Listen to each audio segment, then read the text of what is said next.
এক মাকে। লিখেছেন আবু জাফর উবায়দুল্লাহ।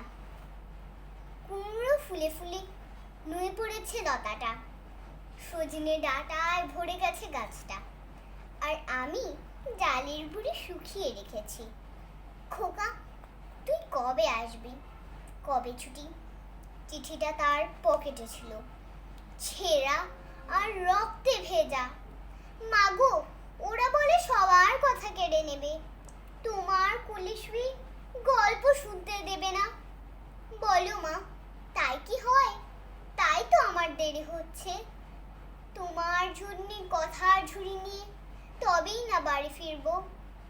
লক্ষ্মী মা, রাগ করো না, মাত্র তো আর কটা দিন।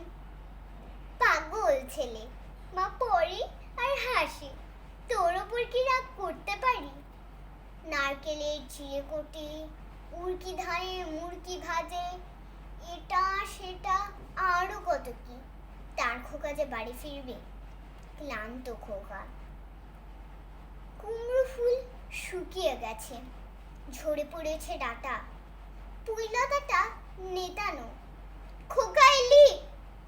ঝাপসা চোখে মাথা কায় উঠানে উঠানে, যেখানে খোকার সব শকুনিরা ব্যবচ্ছেদ করে। এখন মার চোখে চৈত্রের রোদ পুড়িয়ে দেয় শকুনিদের। তারপর দাওয়ায় বসে মা আবার ধান ভানে, বিভিন্ন ধানের খই ভাজে। খোকা তার কখন আসে, কখন আসে। ধন্যবাদ।